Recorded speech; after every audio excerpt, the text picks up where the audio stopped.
Good afternoon, sports fans from all around the globe. I'm your host, Jeff Dawson, East Coast Sports Investors. Your closing bell Thursday, July 28, 2022. Yes, I'm surprised I'm not wearing a parker, a scarf, sweatshirt. I am as cold as ice this week. I don't run, I don't hide, I tell it like it is. OFA. And I keep saying this, guys, it's a marathon, not a sprint. You're only as good as yesterday. And I bring back last Friday and Saturday, 5-1. I bring back Sunday, three parlays for the weekend, plus 23, 24 units if you're playing one unit. I OFA. OFA Monday, OFA Tuesday, OFA Wednesday. That's how it works. I could come on here and say right now, from Friday to this second, I'm plus 17 and a half, 18 units from Friday to this second. Or I could say I had the most amazing weekend and I can't pick my nose right now. However you want to cut the mustard. 0 for 3 yesterday. 0 for 3. 0 for 2 on Tuesday. 0 for 3 on Monday. I'm not running. I'm not hiding. It is what it is. But I can tell you this. I ain't giving back what I won over this damn weekend. And going to keep pressing and pressing and pressing and pressing, double and triple. That's not what we do here. We get up in the morning, my feet hit the ground. I knew it was a gift. I knew I had 24 hours to make a difference. I had the most amazing 2 hours on the air with Anthony Pepe last night with Sports Map Radio, the Diehards Radio.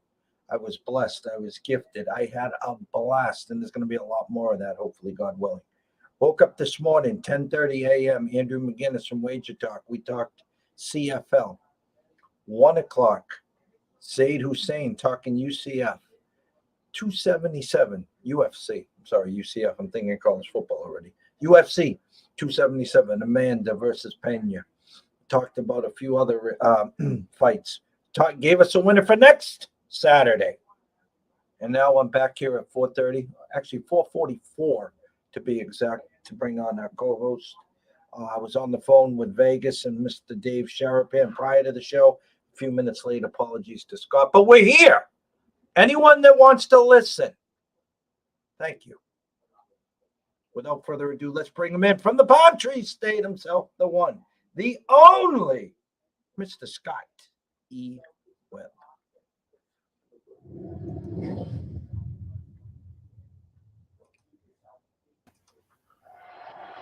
Afternoon, Scott. Hey, Jeff. And baseball trade deadline stuff started happening today. We got a trade. Yankees get Andrew Benintendi today.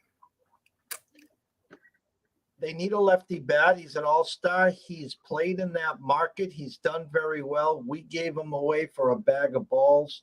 A guy named Frenchie Cordero, who just kind of comically had 3 hours last night for the Bad News Bears. I mean, the Red Sox. I mean, it's comical. Well, some of these teams are in a pretty tough spot. I mean, injury-wise, the Red Sox really can't put their best foot forward. So, they got that AAA team playing. But, it's just waiting for other dominoes to fall. I put something on the timelines out there. Hey, Social DJ, how you doing, brother?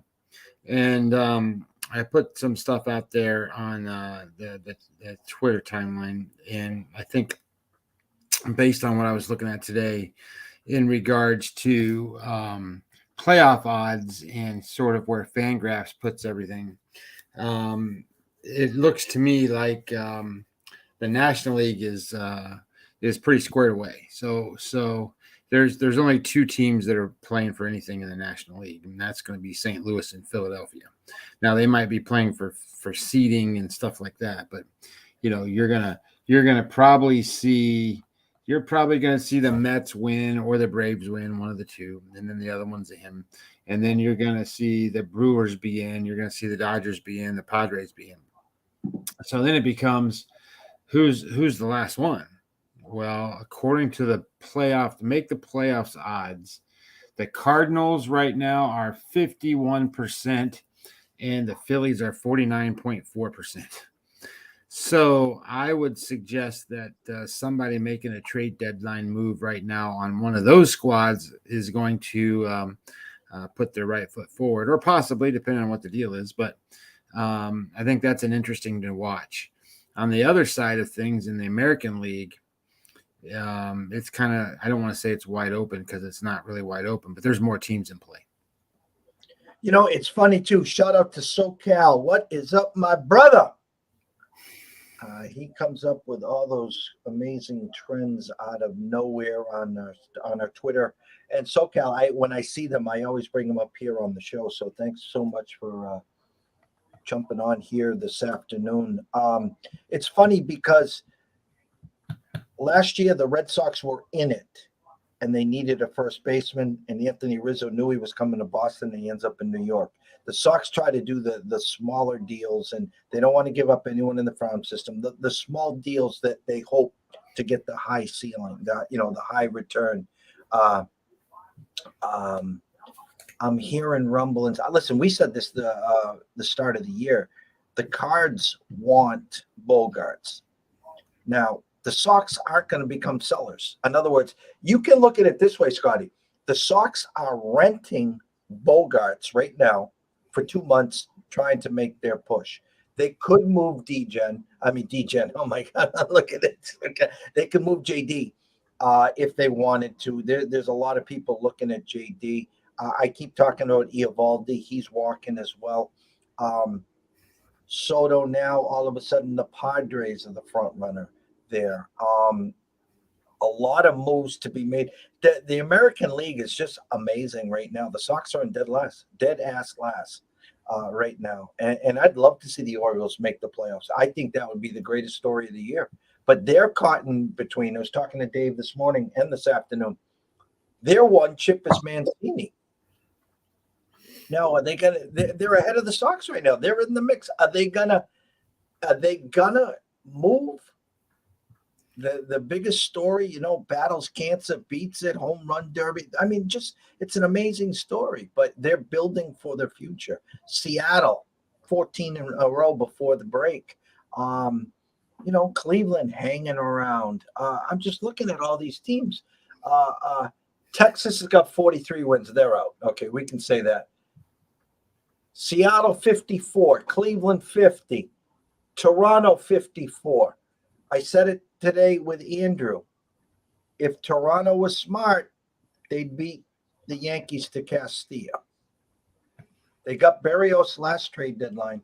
It's an arms race. They don't need any hitting. Wouldn't you be going after Castillo? Well, I think so. Here's what I'll tell you. I'll tell you that Red Sox 20.9% chance to make the playoffs. Baltimore Orioles 1.8% chance to make the playoffs. So I don't think Fangraphs is sold on what the Orioles are doing. I think if I'm the Orioles, I'm selling. I would sell anybody that doesn't pertain to me building around. And I think Mancini's one of those guys. He's not gonna be a guy 3 years, 4 years from now that's gonna be driving the bus for Baltimore. But I would tell you that Mountcastle and Mullins and those guys are going to be there. So Hayes and Adley Rushman and those kind of guys, those guys are going to be there. So and not to interrupt, but I apologize. I just did. By the way, Grayson looks like he's going to be back. He's not done for the year either. Well, that would be great because that's their deal, right? I mean, their deal's not now. So if somebody was going to go and say, hey, I need Troy Mancini, they'll trade him. And especially if they can be better 2 years from now because they did that. But they won't trade Hayes, I don't think. They're not going to trade Mullins. They're not going to trade Mountcastle. They're not going to trade the guys that they're going to build around. So I think Baltimore's in. I don't think they're in a tough spot. I think they're in a spot where they sit there and go, yeah, I know we're playing well, and if we go out and sell to get to where we need to go, can we really beat the Yankees? Can we really beat the Blue Jays? Can we really beat the teams that we're going to play in the playoffs? Probably not. They don't have the pitching. So the reality becomes is that Baltimore is a seller, but not really. if somebody wants somebody, they can go get Mancini. But who's going to want Mancini?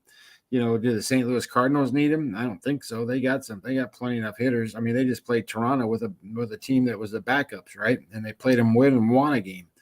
So, the White Sox are a team I've been telling people, for the last week or so, look, go bet on them now if you want them, because once they get rolling, the number's going to keep going. They're going to win. They're going to win the Central, and then the Twins and the Guardians, they ain't going to make the playoffs. Neither one.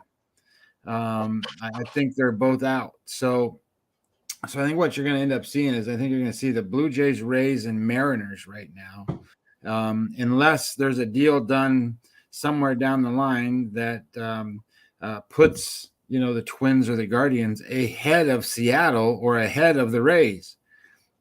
So I think the American League is still open. I think the National League is pretty much set. So be interesting to see how these games come out and how they play out and what happens. The other thing that I did was I put some stuff on Twitter and on our Discord too. I put a calculator in there that I thought was really a pretty cool thing. Once someone can determine what the win probability in a game is, then you can actually determine what your line value is in terms of return on investment. So I put that calculator in there, and then I ran it for all the games that I put out today, because I do that every day. Every day, I don't always put them out anymore because I don't think people look at them that much. But I put my Webby odds together, and every day I have my lines, and every day I have the winning probabilities based on my numbers, and then I can compare that to the odds maker numbers. So, for example, my number in the Miami Marlins game today was Miami minus 105, and Circa had it at 130. I don't know what it tipped off at, but if you have it at that particular number where I have Miami minus 105, the return on investment that you're expected based on just those numbers is 10%. And if you can look at that and then you go and say, well, that's my edge, 10%. And that's where everybody in these lanes that I know maybe can do that in certain ways. Maybe they can't. Maybe they do different things. But everybody talks about EV positive, Jeff. You've heard that phrase. EV positive, EV positive. Well, if you want to know what EV positive is, that's it. It's right there in black and white. I posted it today.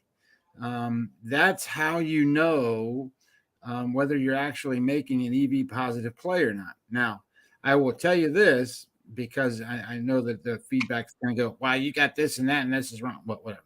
But the point being is, just because you're making lines based out of the starting pitchers in the teams doesn't mean you don't handicap the game. So they both have to be in line before you make a play. Anyway, I just thought it was interesting information and different things that were put out, and a little disappointed that I didn't get a whole lot of feedback, though. Yeah, it's the dog days of summer. Everyone's bleeping, sleeping. I'm running around with my head cut off, doing shows here, left, right, UFC, CFL. I'm coming. No lacrosse tomorrow because Dan's on vacation. But the fact of the matter is, as soon as you say football, everyone's heads pop up like you're offering a free lunch or something. So, a quick question on Tampa. Your bats have been more than silent. I know you got pitching. What's the prognosis on Franco? Well, that's their issue, right? Their issue is that much like the Red Sox, they don't got anybody playing. I mean, their best players have been Wandy Diaz and Arozarena. Now, Wandy Diaz and Arozarena didn't even play today. So I'm like, what the hell's going on today? I mean, if I would have known that number would have been a lot different, right? Because you take the best players out, and then that does impact the line a little bit. But I would tell you that Wander Franco is probably a couple of weeks away yet. All right, I got to cut to the chase here. Anyone watching and listening here, listen, my eyes don't lie here. Something is going on here, okay? I got to ask you, Scott. Rotation number 913, 914, 707 first pitch, Detroit at Toronto, Alexander versus Kukoc. We know Kukoc is a boomer bust guy. He's been more of a bust and that's not Doyle Alexander pitching either for Detroit. An overnight over of 8.5 that has now been juiced to 9.5 over.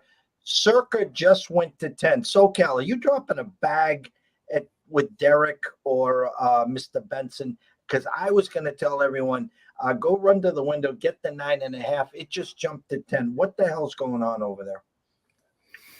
Well, this is an interesting game because my line says Toronto minus 183, and this morning the number was 210. So that's going to provide value to the Detroit side. And then when you go back and you start to handicap the game and you start to look at it and you go, well, wait a minute. How can I tell everybody that Detroit is a value today when Detroit's the 26th ranked offense and Toronto is the number 1 ranked offense? I can't do that. And that's exactly why you want to handicap the game, even though, when you start to look at numbers, they are what they are. Now, the deal here is everybody knows where Kikuchi is. Well, I shouldn't say everybody knows. They probably don't necessarily know. Let me pull up my pictures.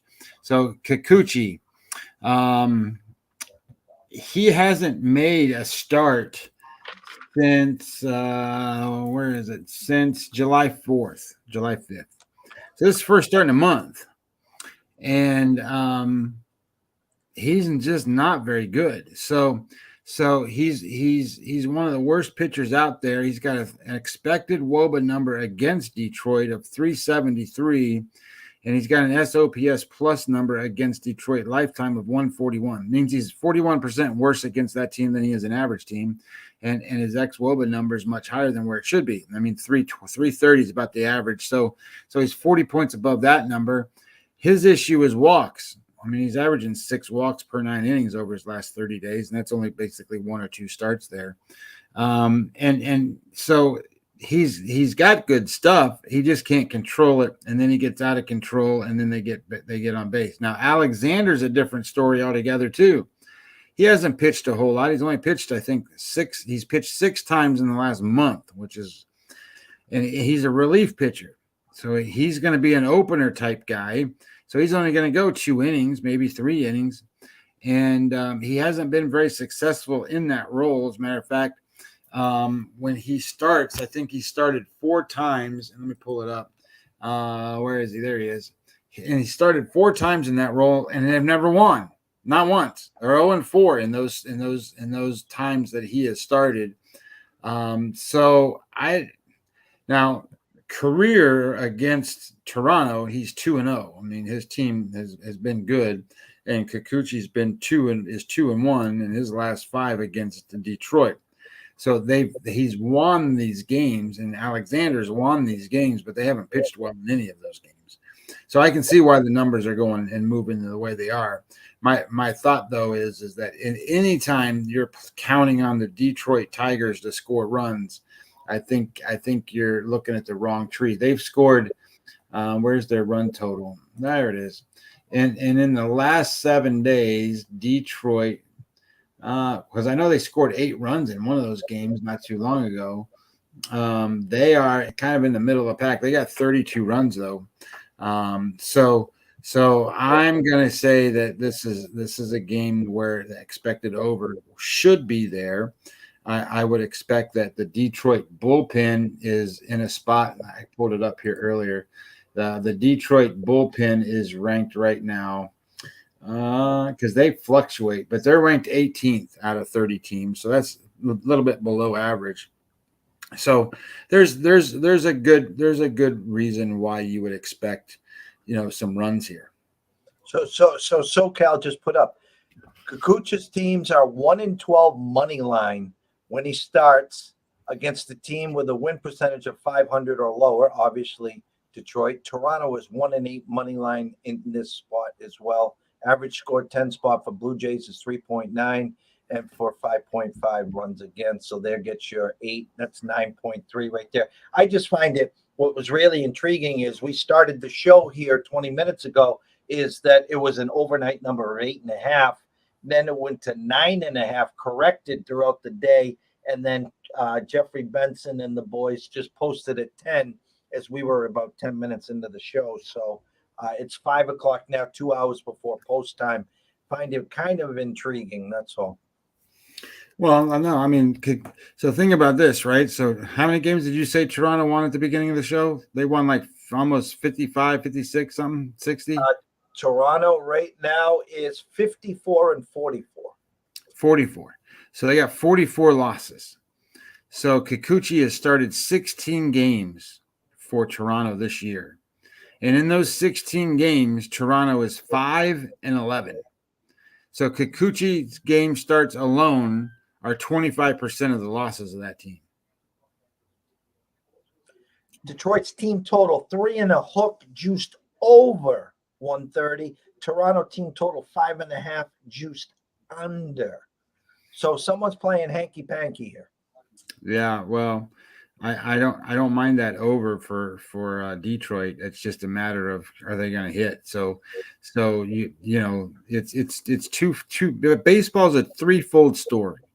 It's the start of the game. You got two starting pitchers, and one's going to be better than the other in most cases, and sometimes they're relatively both bad or relatively both good.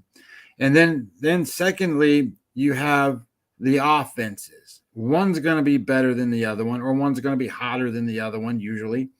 And then the third story that a lot of people don't think about when they do this is you have bullpens. And if you do this right and you handicap the bullpen correctly, you're going to win a lot of games because you're counting in your numbers the effect that the bullpen can have, or the effect, whether it's one way or the other. So in this case, right, we said that the Toronto or the Detroit bullpen's about average. Their pitching is going to go maybe 2 innings, maybe 3 innings at max, because he's a relief pitcher. And then you're going to get, whether you get a bullpen game or a bulk guy, that bulk guy is not going to be that good. So you really want a bullpen kind of game if you got an average bullpen, but I don't think that's what's going to happen. I think you're going to get a bulk guy, Brisky or somebody comes in and throws for 4 innings or whatever, trying to get him through that. They just don't want him to start the game. And then you got Kikuchi on the mound on the other side. So you're not going to go through Toronto's lineup, twice with these pitchers. It's just not going to happen. They're going to go one time through, and then they're going to be out and the next guy's in. That's a little bit harder for that offense to perform well. So I can see Toronto having a little bit of a struggle on one side, and then Kikuchi throwing his junk out there, getting whacked all over the place. And you got Detroit then, getting over their 3.5 runs. I can see that. But at the same time, Detroit's offense, you got to. But I always say this, right? You got to bet on the teams when they're hot. And if Detroit's offense, what did I say they were? They scored 32 runs or something. And where are they at now with total offense? Detroit, 26. They're still 26th. That's bad. That means they're scoring runs.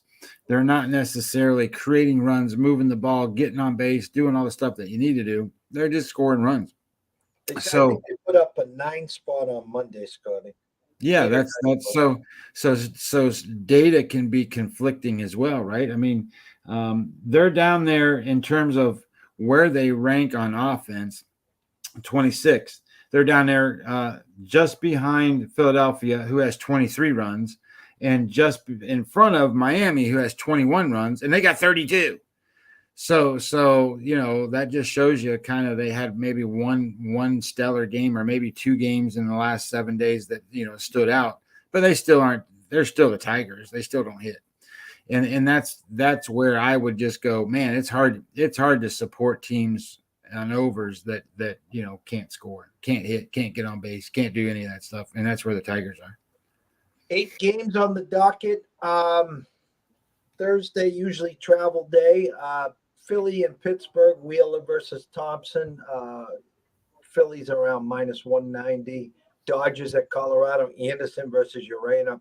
under over at 12 there. I think Anderson got his what's lit up last game. I think the funny one is Cubs and San Fran. San Fran railing right now. And I always say this when Steele's pitching, is it going to be Steele or the aluminum can there? A total of 8 as well in that game. Kansas City at the Yankees. Singer versus not Cy Tyon, yet they're minus 225. Singer's been pitching real well of late. We've just been talking at length about Alexander versus Kukoc. And again, to all the seasoned veterans, it is not Doyle Alexander pitching today. Please remember that. Sticks at Fenway Park, where I am right now against Crawford. Stocks are just the laughing stock right now of the least, the American League East, that is. McKenzie versus Crawford there. A good matchup in Houston. Gilbert versus Equity. Long time trend is if you got swept at home by a team, you always come back the first game that you play that opponent on the road. Grab them, and that would be Seattle today. It's a low number, opened at 134, now 130. Yet Houston just got swept by the putrid A's, so that would be an interesting game there. An under over of 8.5. Under at Jazz, but 8 at the Vegas Strip. And then Howard versus Shohei. There, Shohei minus 220 again. I know it's Shohei, but there's no way in holy hell if the Angels should be minus 220 against me and you pitching. I'm sorry. I just, it's a team going nowhere. Maybe Shohei showcasing. I don't know. SoCal talked about it yesterday. Some landing spots. Shohei to Seattle, obviously, would be the number 1 spot. I said the Giants. He said the Padres at number 2, Giants at number 3. But that's your board. Go at it. So the first game, 7:05. This is 9:03, 9:04. This is Wheeler and Thompson. Some people are going to like this. Some people are going to go, I don't like this play. But I'm on it. I'm on Philadelphia today. And I got kind of some reasons here. But so it was minus 190. It was kind of 185 there for a little while. I didn't get it except for 190, kind of come back up. So I was waiting on it to me. I thought maybe it might go down a little bit. So I played it at 190. Now everybody goes, well, you're not supposed to play these big plays. And I said this before. When you think you have value, it doesn't matter what the line number is. So my number on this game is Philadelphia minus 228. So I'm showing some return on investment here on the line. Now, having said that, there's a lot more to this game than just saying line value and blah, blah, blah, blah, and then, okay, going out there and making this bet. So a couple of things. Number one, Wheeler really hasn't pitched much against the Pirates. There's not a whole lot of data on him going back and looking at his numbers against him. And then Thompson, he was a former Giant. I'm sorry, Cardinal, I think. One of the two. Giants or Cardinals, can't remember. I think it was the Giants. Yeah, I think it's Giants. And he hasn't seen the Phillies much, but he's seen them enough that both of them don't have, ex-WOBA percentage numbers. That means they don't have at least 25 at-bats against their lineups. Wheeler, he's just been great. So over his last 7 starts, he's a game score 58. For the season, he's a game score 60. But you know how he is. If he's not on, he gets racked. So I'm kind of looking at that and I'm going, okay, if he gets racked up here and how's that going to look and what's going to happen? Well, the Pittsburgh Pirate offense right now is 29th in all of baseball, 29. But they're minus 11.8 offensive WAR, and San Francisco Giants are minus 12.1. Then the 28th team is minus 5.5. So there's a huge gap between 29 and 28. So these two teams, Pittsburgh and the Giants, are so far into the slums right now that it's an amazing sight. I mean, they are They are bad. We said, hey, Detroit's down there at 26. They got 32 runs. And we said Miami was 27. They got 20. Well, Pittsburgh has scored 11 runs in the last week. 11. That's it. So I don't like the idea that the Pittsburgh Pirates are going to score runs, and especially against a guy like Wheeler, who is, he's going to be a top 10 pitcher in Major League Baseball. So I like the idea that you got a better pitching matchup. Thompson is he's kind of a hit or miss kind of guy, but for the season, he's a game score of 43, and his last 5 is a 45. So he's a much below average pitcher, and he's going to face the Phillies. Now, I'd like the Phillies to be hitting a little better than what they are, but at the same time, I still think I got a pretty big gap here where the offense is much better. The starting pitching is much better. And then when I looked at the bullpen, Pittsburgh's bullpen's number 23, and Philadelphia's is number 10 right now. So now I got all 3 points that I'm looking at. And then one of the things that I saw, and I like to break things down. A lot of people like to look at this right-handed, left-handed stuff, or I shouldn't say right-handed, home and away stuff. And I don't look at that as much as I used to. I look more at nighttime, daytime, because I've been able to find some spots. And one of the spots here is Wheeler during the day. He's got an SOPS plus of 102. All right, so what does that mean? That means he's 2% worse than an average pitcher against the opponent lineup during the day. But at night, he's a 67. 67 means he's 33% better than an average pitcher at night. All right, so that just means that 2 things. One, he's obviously more comfortable pitching at night than he is during the day, but his rotation, spin, movement of the ball, things coming out of his hand, is harder for a batter to see at night than it is during the day. And then when you match that up against Thompson's a 116 at night. So he's 16% worse at night than he is during the day. So I like the idea here that Wheeler is in a good spot. It's a nighttime game. They're facing the Pirates, who are not hitting. This is his best time frame to pitch in.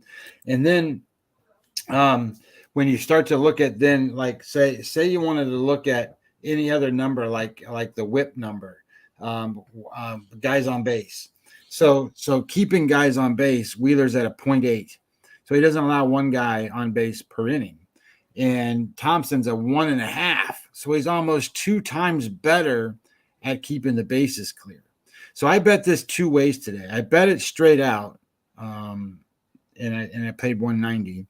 And I also bet it on the run line, which I got 115. So I played this game twice. I bet it played it both ways. So I'm taking the idea that the Phillies are going to win by more than 1.5, and I also think they're obviously going to win the game. So that's how I played that one. I didn't play it on the first 5. Those first 5 numbers. We talked about this 2 months ago. They're out of control. And then I think going to that Kansas City, New York game. I'm just bypassing this one in terms of play. Singer's off a game score 71. His last 7 starts is a game score 55. So he's an above average good pitcher, but he's off of 71. His game score average against the New York Yankees, 32. That's not very good. 50's average, and if you get a game score of 32, that means that you've been hit around a little bit. His ex-WOBA number going into the lineup tonight against the Yankees, 443. That's not very good. And his SOPS plus against the Yankees lifetime, 255. No way you're going to be able to go in there and support Singer. The problem is how are you going to go support Taillon? Taillon's been like one of the worst pitchers in baseball on these line cards every day. So I don't think there's, when it comes to this, the Yankees are the much better team. Obviously making a trade with the Royals, Benintendi right there. He can just walk into the other dugout. So he's going to play, I don't know if he's going to play, but he's been activated. He is a New York Yankee as of today. And if they want to put him in the lineup, he could be there. So that'll be an interesting, environment for him that way. But I still think that, if you're going to play this game, you're messing with fire because, yes, the Yankees should do well, but they just got swept, right? They got beat by the Mets. So they always beat the Royals. They beat them up all the time.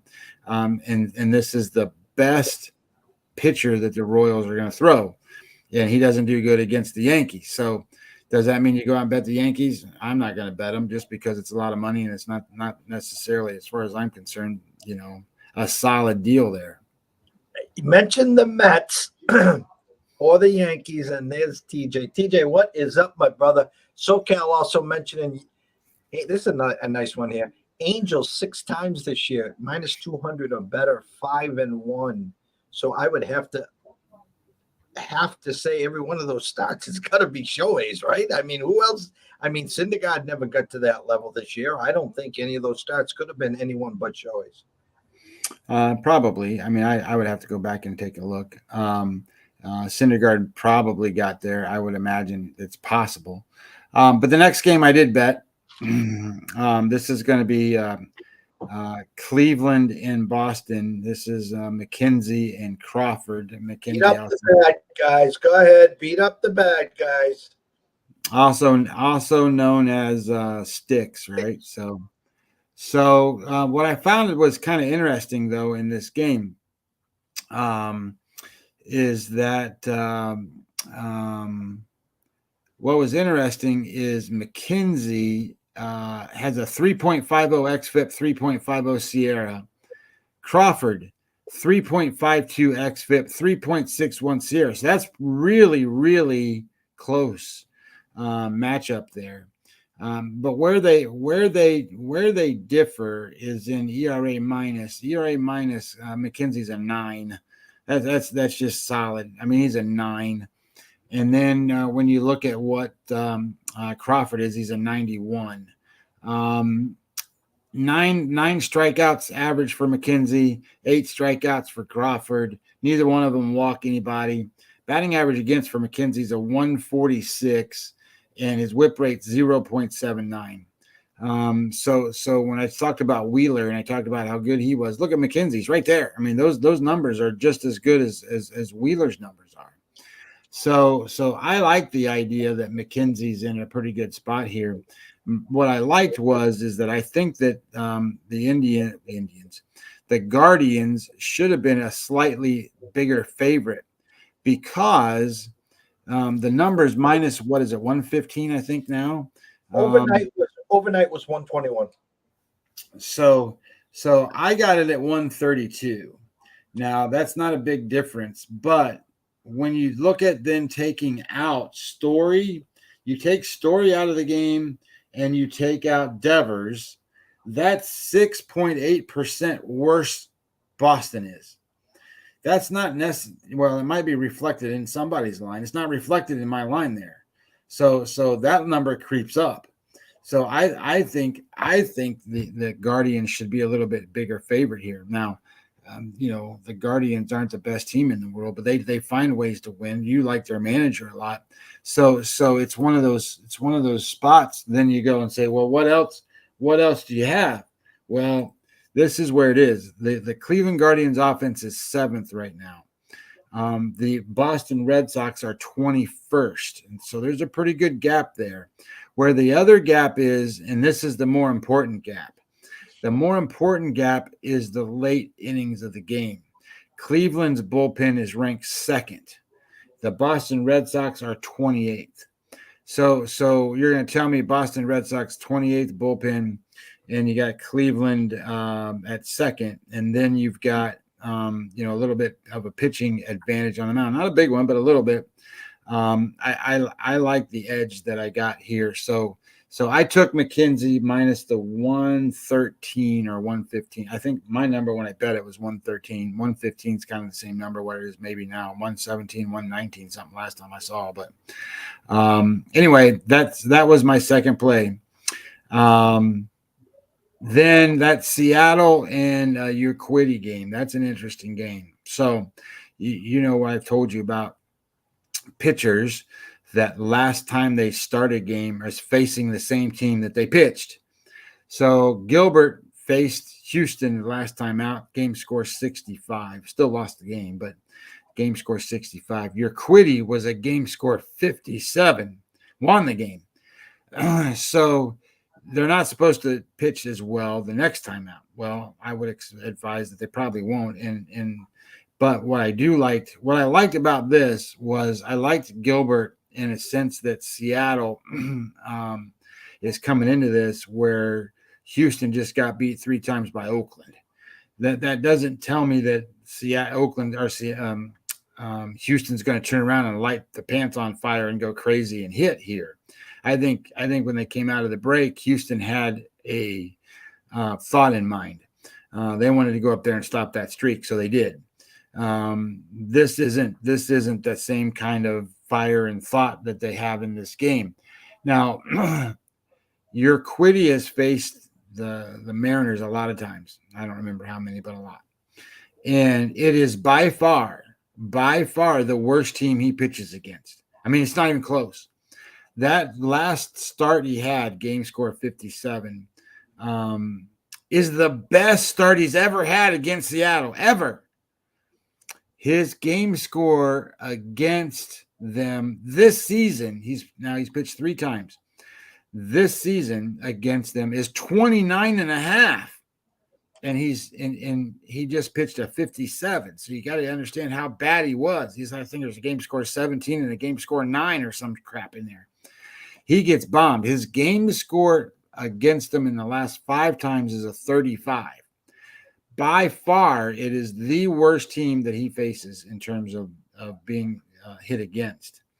But I'm not gonna go tell you to go bet Gilbert today because Houston is off that 3-game losing streak. They didn't score runs against Oakland. They're gonna wake up and hit.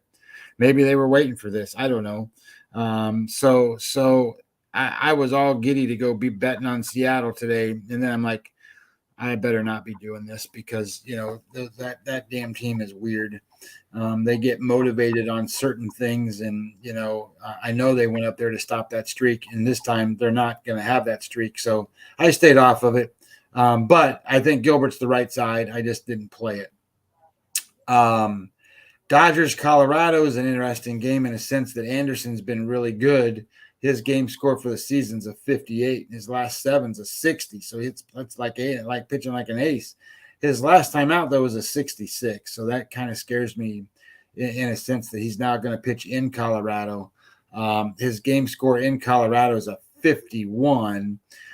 So when I look at that, I'm like, okay, that's pretty average.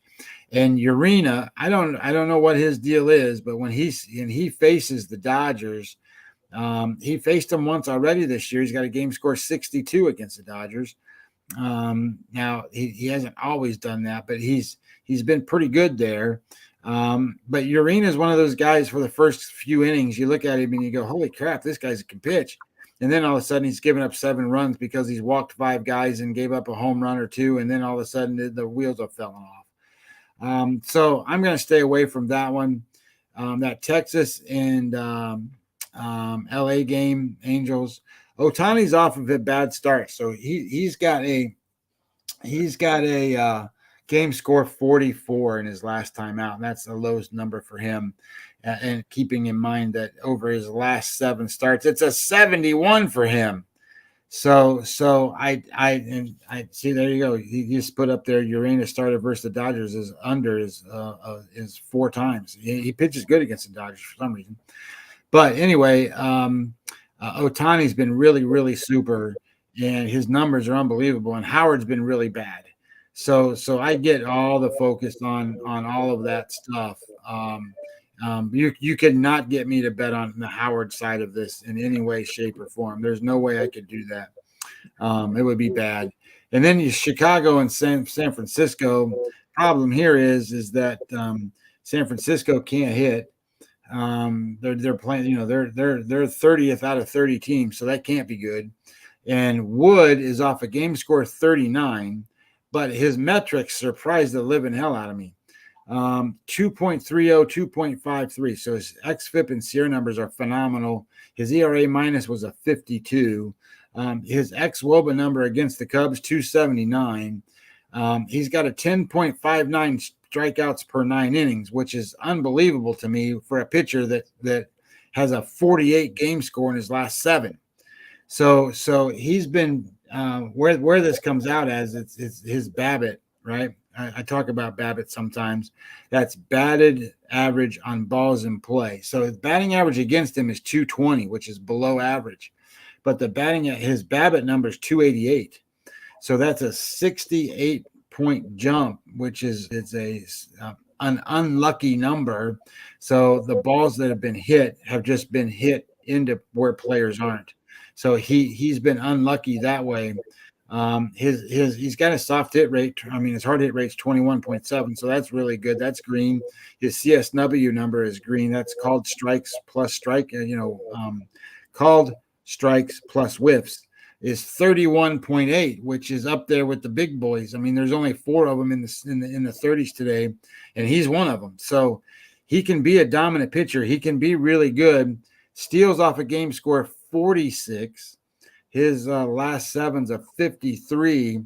And his xWOBA number 4.33, 4.54, almost double what Wood is. So in a normal stretch, I would tell you that the San Francisco Giants are the right side. I'm not going to tell you that because I can't bet a team that's 30th in Major League Baseball hitting. I just can't do it. Great stuff from SoCal and TJ. So glad you guys were aboard. I had said, that must have been all of Shohei's starts, but SoCal came up with some good stuff there where actually, believe it or not, this is Shohei's 3rd start of 200 or over. Sandoval twice when he was actually pitching okay. Suarez once, which he has long left the barn, and then Noah once, and I think that was obviously based on reputation. He had a couple of good stats early. I shouldn't say that, but you got to remember they play the A's, the Oakland A's. So when the A's were in the downers, maybe that was part of it. Agreed. For me, again, you did a hell of a job on the board. The intriguing one to me, again, anyone that can get the over in the Toronto-Detroit game, 9 and a hook. Don't go to Circa. Don't let Jeffrey Benson or Derek give you a 10 spot. It's 9.5 over, minus 115. Take a look at that one. The Detroit team total of 3 and a hook over 130. They're really trying to bait you there. You can get plus money on Toronto, 5 and a hook over at around plus 115, 118. So if they get the touchdown, you're in there. You're going to need a little help from Detroit there. Also, SoCal brought up that the Stros are phenomenal coming off getting swept on the road. They're 7-1 straight up at home after getting swept on the road, 4-4 on the run line there. So tomorrow, no lacrosse. I think we're going to be dark in the morning, and I'm going to just bring Scotty back for the closing bell as of right now, subject to change. We'll have a full slate of MLB rolling there, and then next week we'll go on from there. Could be dark on Sunday and Monday with family issues there as well, so we'll get back on that and see what's going on. But with that said, we got an MLB slate tonight, MLB tomorrow. We got some CFL that Andrew broke down on our show. If you missed it, go over to YouTube or Twitch at East Coast Sports Investors or your favorite podcast platform and just go to East Coast Sports Investors. You can catch the show. I can tell you, Andrew likes Montreal +3 tonight in the CFL and sprinkle a little beer and pizza on the +125 money line there for the Alouettes. Scotty gave you his leans. I gave you my leans. And then always, please wager and invest responsibly. If you do have a problem, pick up the phone. There's an 800 number available. Ask for help. Why? Myself and Scotty care. We want to see you here today, tomorrow, next week, next month, through 2022 and beyond. For myself, Jeff Dawson at EC Sports Invest, from the one and only Scotty Webb at Webby20MLB. We wish everyone a blessed evening. Have some fun. Cash a few tickets. Hey, guys, don't be afraid to come back tomorrow. We're penciled in at 4:30. So thank you so much for watching and listening. Give us a little like, a little tweet, a little retweet. That's like tipping the blackjack dealer at the Bellagio. It helps. We really do appreciate it. We'll see you soon.